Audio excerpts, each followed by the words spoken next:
She was always there for me. Not all stories that begin with once upon a time have a happy ending. The characters don't necessarily live happily ever after, as in this one. It started out as a fairy tale that my wife was trying to tell me. But unfortunately for her, or me, depending on how you look at it, I knew what game she was going to play. Once upon a time, we had planned to get married. Elise and I had grown up together, and it had always been expected, at least by our mothers, that we would get married when we were old enough. Our mothers had been best friends since elementary school. They went to college together, were in the same sorority, and even 30 years after graduation were very close. First, my mother got married, and Elise's mother was her maid of honor, and then my mother served the same function for Elise's mother. When I was born, Eliza's mother became my godmother, and when Eliza was born, my mother became her godmother. The day after Eliza was born, our mothers began planning our wedding.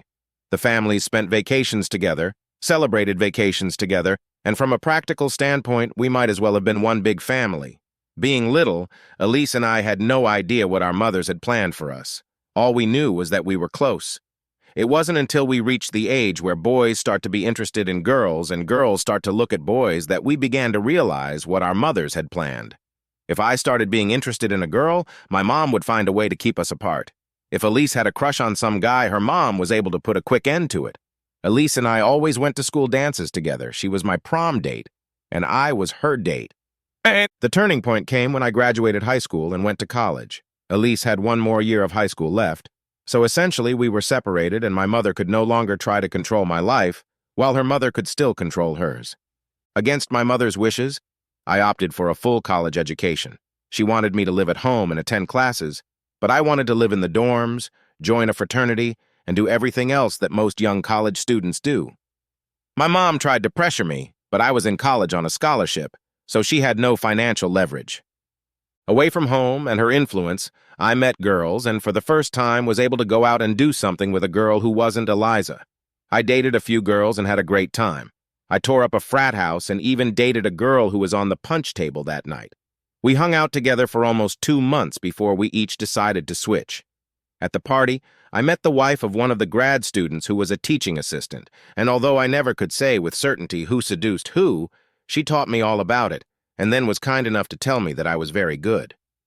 After that, I became very popular, and no weekend was without a date, which usually ended up in my bed or the girl's bed. Life was good, and then Elise graduated high school and went to college. At first, I just wanted to show Elise around the neighborhood and introduce her to some people. She lived at home, and honestly, I didn't expect to see her much. I thought, like me, she would take advantage of her freedom and start dating guys, but she didn't. What she did do was get attached to me. Well, maybe not attached, but she was always there for me. For the first month or so, she just watched. And then one day, after I spent a weekend with a hot red-headed girl, Elise asked, "What do you see in her? She has an IQ like a grape." From then on, it was, "Why are you wasting your time on her? She's a cheater." Or, "I know you have better taste than spending time with that pig." After about a month, I finally said, "Eliza, instead of pouncing on the women I date, why don't you find some guys and start dating yourself?" "I'm not interested in other guys." "Why not? Are you getting the wrong orientation?"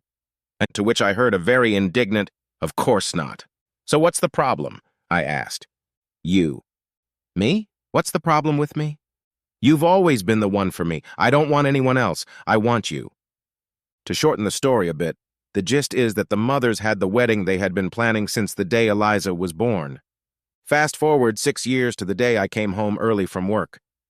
I had an appointment close to home, so I decided to go home and not go back to work. It was Friday, and I figured I would have an advantage on the weekend.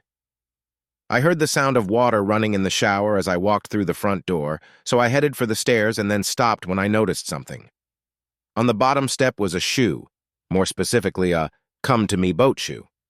Walking up the stairs, I found a second shoe on the top step, and 2 steps down the hallway saw a bra on the floor. My skirt and other clothes were lying on the floor just outside the bedroom door, but what attracted the most attention in the bedroom was the tattered bed. My first impulse was to burst into the bathroom, drag Elise out of the shower, drag her into the bedroom, point out the evidence, and then call her a cheater.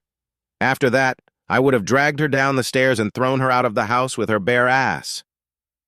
But even as I took a few steps toward the bathroom, a quiet voice in my head told me to back off and find out more. I wasn't going to find out what I wanted from Elise, because I didn't trust her now. She had cheated on me, so it was obvious she would lie too. I walked quickly and silently out of the house and found a payphone. The Yellow Pages had given me the number of a private investigator, and I called him. He was able to meet with me that same day, and I quickly went down to his office and told him the story. I agreed to his fee and handed him the keys to my house, and then headed back home to arrive there at my usual time. All traces of Eliza's day's activities were gone, and my freshly washed wife met me at the door with a kiss. I know it was silly of me, but I was curious how Eliza would feel after being serviced by someone else. I picked her up in my arms and carrying her into the bedroom, I said, "Tonight I want dessert first. Dinner can wait." Once in the bedroom, I got down to business. For some reason, she didn't show as much enthusiasm as usual. She did feel different, but I couldn't figure out why. She had obviously showered because she wasn't wet and sloppy and didn't feel relaxed. But something was different. What I realized was just how crazy I was. The picture of the bedroom, the scattered clothes, the unfolded bed played out my imagination.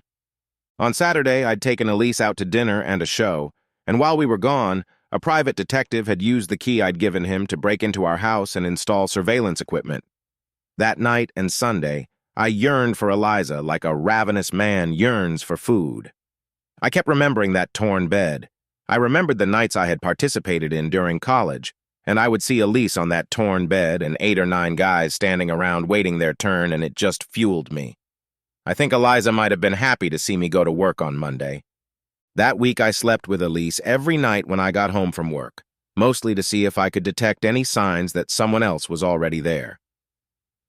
Friday afternoon, I was in the detective's office reading his report. His name is Rod Mallory, and he is an unemployed airplane mechanic. He arrives every day around noon and is there until about 4:30. If he is following his regular schedule, he is probably there right now. I need you to get your wife out of the house tomorrow so I can pick up my equipment, and then about the middle of next week, I can give you my final report. As I rode the elevator down from his 7th-floor office, I noticed that I was no longer as anxious to get home as I had been on Monday. It was as if the name of the man who used my wife had turned off the thoughts that had been raging in my head since the day I found out Elise was an unfaithful wife.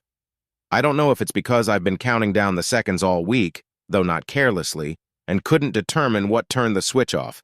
Whatever the cause, the fire went out. When I got home, Eliza expected me to drag her into the bedroom, but all I did was kiss her on the cheek and ask what we were having for dinner. On Saturday, I took her out to dinner and a show. We made love on Sunday, but only because Eliza initiated it herself, and from then on, we never had lovemaking unless Eliza insisted on it. I never said no, but I never harassed her again either. On Wednesday, I received the full report from the detective, complete with audio and videotape, and went home to reflect on the future. Reviewing the videotape and audio from the phone records showed me that this guy Rod had been making love to Elise for almost 6 months. I had enough grounds for a divorce, but something was missing. I pondered this for a day or two, and then I finally realized it. By simply going to a lawyer with what I had, I would dissolve the marriage overnight. I wanted to go out on a limb. I got on the internet and started looking for information. Over the next 2 days, I gathered everything I needed. And then every time Eliza left the house to go shopping or visit her mother, I worked on my project. It took me 3 weeks. But when I was done, the house was wired for audio and video. I had a voice-activated recorder connected to the phone, one in the living room and one in the bedroom. I had 2 surveillance cameras in the bedroom that connected directly to a dual VCR in my home office, and 1 surveillance camera in the living room that transmitted the signal to a 3rd VCR. All were either voice-activated or motion-sensitive. The result was mixed.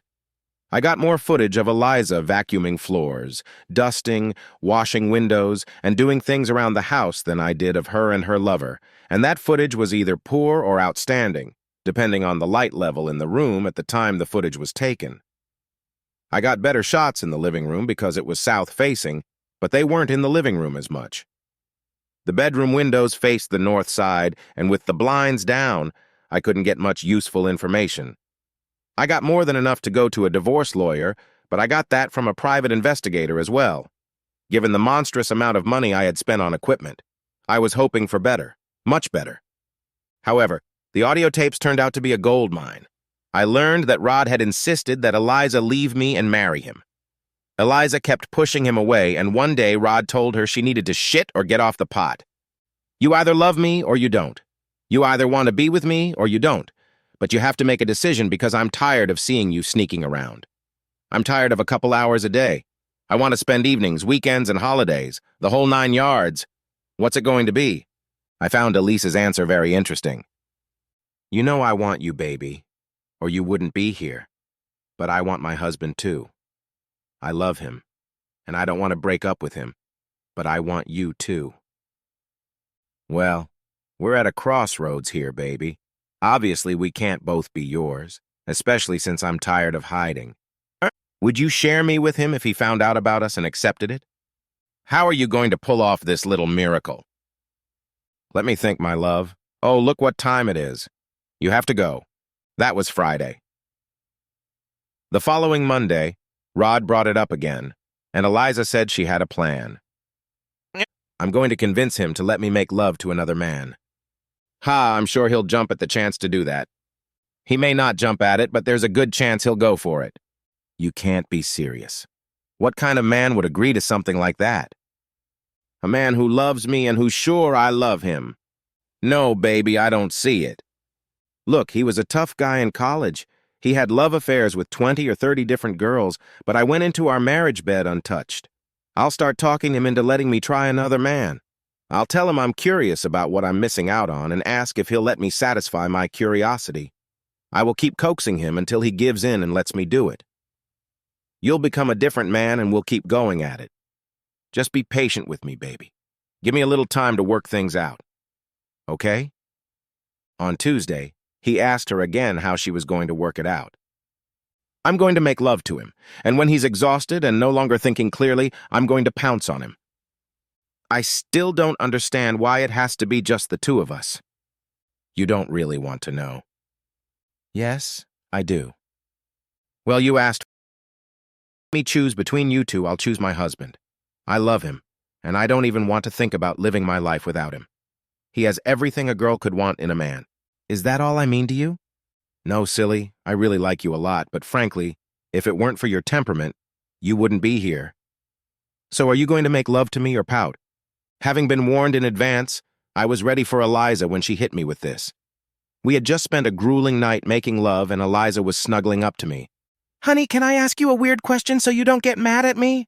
Of course you can. Now think about it. Don't jump up out of your seat and scream, no, do you love and trust me enough to let me satisfy my curiosity? I don't know, Eliza. What are you trying to accomplish? Please don't get me wrong, baby.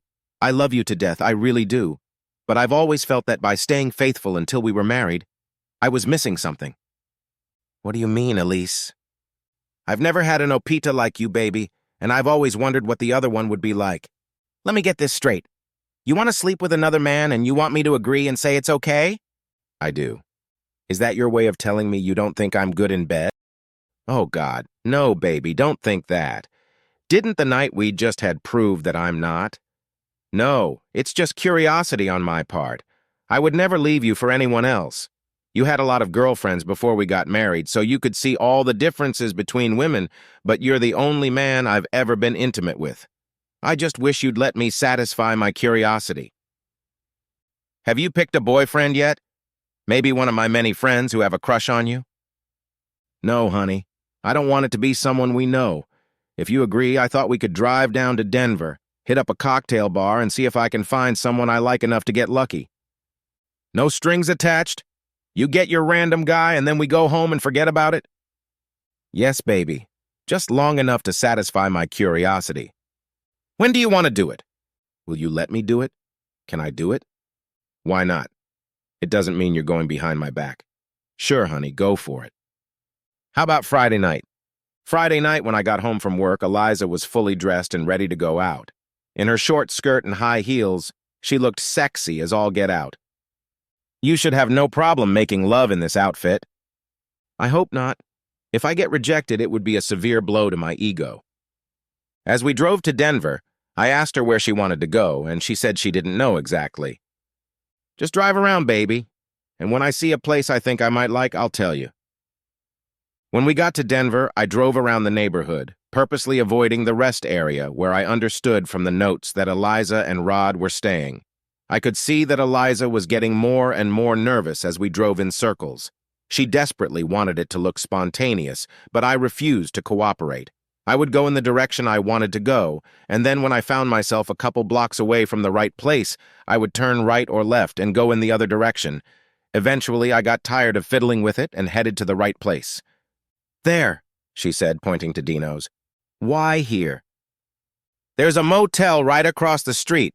When I do this, I don't want it to be a quick love in the back seat. I pulled into the parking lot of Dino's, and after parking, I asked, Are you sure you want to do this? Yes, honey, I'm sure. I want to know what it feels like to feel another man, and I may never have the courage to do it again. Have you thought this through? What happens if you decide you like it and want to keep doing it? What's in it for us? What if he turns out to be a better lover than me? I thought I saw a twinkle in her eyes when I mentioned all this, but maybe it was my imagination. Don't be silly, baby. I love you and you know it. I would never leave you for anyone else and you know it. All right, then. Then how are we going to do this? We'll go in, we'll make a reservation. I'll find someone I like and we'll see what happens. What does that mean? See what happens. I don't know, baby. I've never done anything like this before. I guess we'll take things as they come. If I find a guy I like and he's interested in me and doesn't mind you looking, we can go to the motel across the street and see what happens. What do you mean? If you look into it. I don't plan on doing that. You have to, baby. It's the only way I can do it. You have to be a part of it. Any other way would be cheating on you. I don't think I can do it, Elise. Of course you can, baby. You can do it for me. I know you can. I don't know, Elise. I guess we'll just have to wait and see. As we walked in, I noticed Rod sitting at the end of the counter. We found a free table. I ordered drinks, and then Eliza and I did a couple dances together. Elise got up to go to the restroom, and on her way back to the table, some guy stopped her and asked her to dance. He then led her over to his table and introduced her to two of his friends, and then they all three danced with her. Back at the table, she giggled and said, I have at least 3 to choose from. I danced with her 2 more times, and then it was my turn to go to the bathroom. When I got back to the table, Rod was standing there talking to Elise. As I approached the table, Elise stood up and said, Watch my purse, honey. This nice young man asked me to dance. I smiled and said, Keep it clean, and Eliza threw me a strange look as Rod led her away. It was what I'd been waiting for. I took Eliza's purse and took out all the cash and credit cards and put the purse back on the table.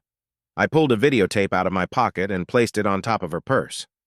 It was a copy of one of her meetings with Rod, and I tied it with a pretty red ribbon with a bow.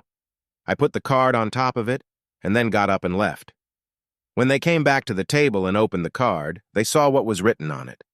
Just something for your enjoyment as you and Rod begin your new life together. P.S. Don't bother calling. It won't do you any good. The end.